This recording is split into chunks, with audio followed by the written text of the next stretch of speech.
nuti na dhagee kaawwaniin sinjoo obsii maaliif akka na kadhattan gaafii si gaafachuu jira afaanii. Sirra guddooti. Aboo guddaan kee aboo tuuti dhagee. Zabaadii. Olle. Dhageeffadhuma muutirra naa godhadhe. Obsi kennitu kadhuun zabaadii tiitan. Obboleettiiti jenna dhageeffadhu. Nuti qaldii nu wajji godhuudhaaf asirra hin dhufne siifin hima. Qaldii nu wajji godhin nama qaldii wajji godhanii miti yeroon qaldii. Akkuma gartee ni jira miti komintii dubbiftee hogga feete kafartee hogga feete islaamitu sanii miti qaldii nu wajji godhin. Dhageeffadhu waa'ee hudduu teedii gurraatichi manurraa dhiis.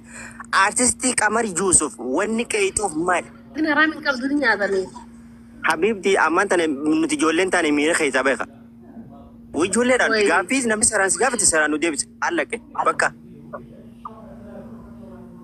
Maa kadhatan sayisi maa kadhatan taasii daangeessiin dhiiga boocuu takka darabsina huleera maa kadhatan sayisi. Gaafii takka laalamee isiin jechuudha.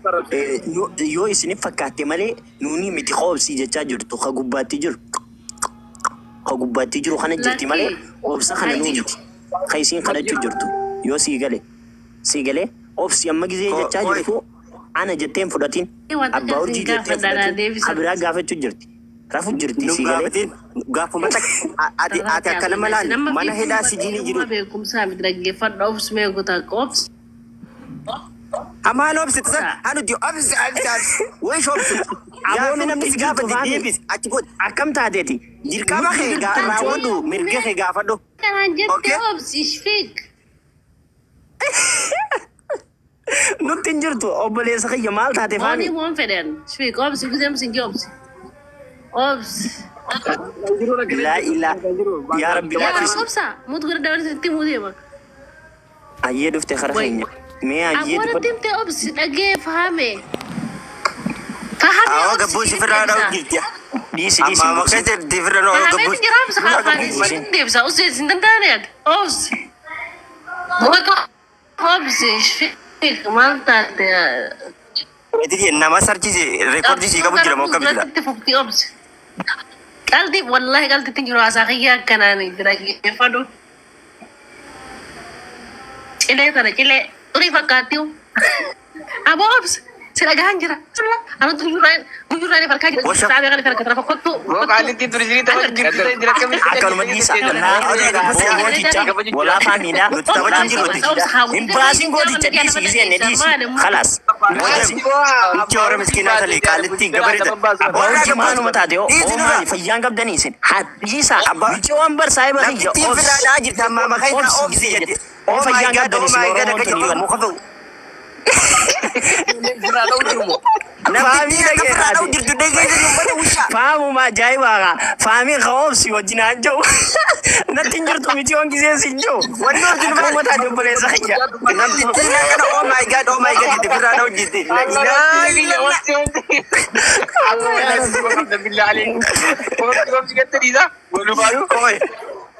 ummata gowwaa jedhu diindaa malli gowwaa jechuudha badawa ka jechuudha hulleen bira gortee deemtu haywaana Goota kiyya dhageeffadha.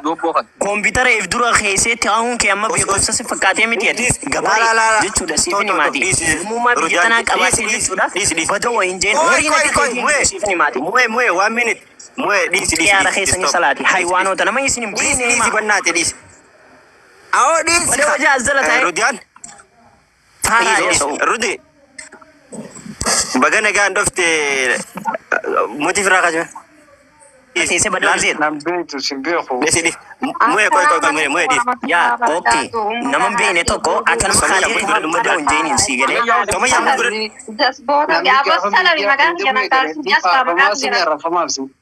Qaalitti mutti haala gadi sanii gure. naan rabsiti Abbaa wajjin Warri maatu jira. Aadaa keenya kennanii fi waa'ee aadaa uffatu didee jedhan ijoolleen garii ammas keessatti isheenii ture. Ijoolleen achi ture jechuudha. Kanaafuu kan gara nu gubuura. Dhiifama gaafachuu qabaachuun beektaa. Dhaggeeffadhu. Uummanni Oromoo qabarmoo kan guutuutti kan kabajamu uummata wallootiin. Maali? Lolaanis ta'u, jagnummaanis ta'u, oromummaa isaatiitiinis kan du'uuru.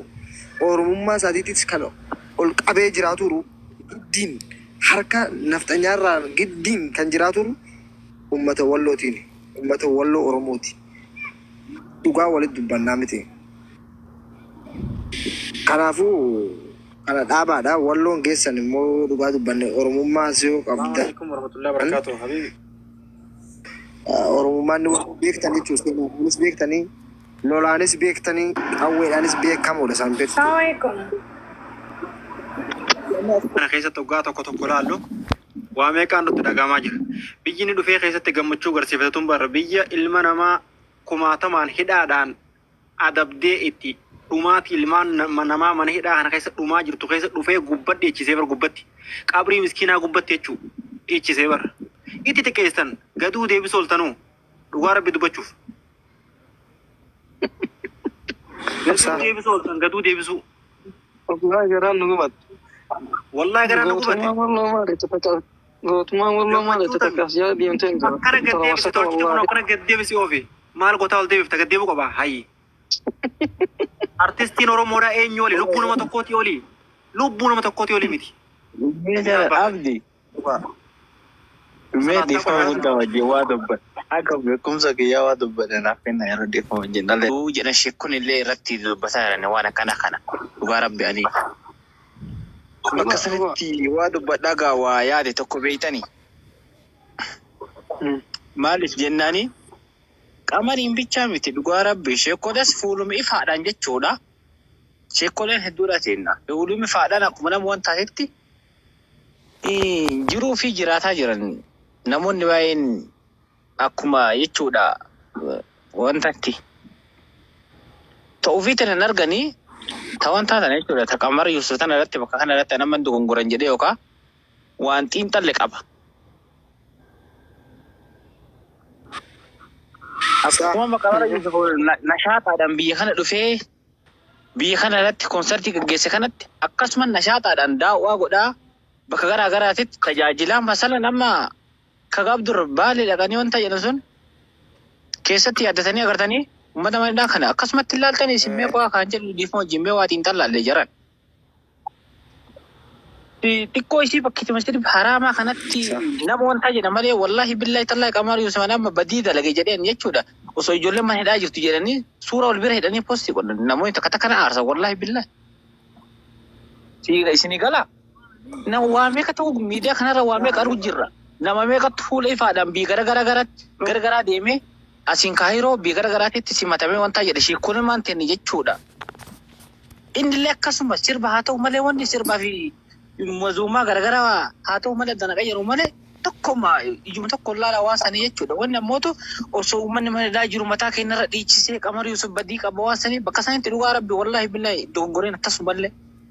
Sheekkolee akkanumaan ajandaa dhabdee as baatee akka biimaan umar kitaa suutaan laaltanii hin deemin ajaran ammallee naa godha. Kheddanaa ba'an jirre habiibi eenyu ifaa mucaa haja'u haasoin kheddanaa ba'an jiru fakkeenyaaf ati asirratti qeeqoota sheekootii kaasaa jirtan fakkaattee sheekootiin dhuftee sirbite moo dhuftee as keessaa jechuun gammachuu si mul'ifatte moo naaf hin galle jechi kheddanaa ba'an jiru dhugaa. Yaayyaa iddoon si baasa.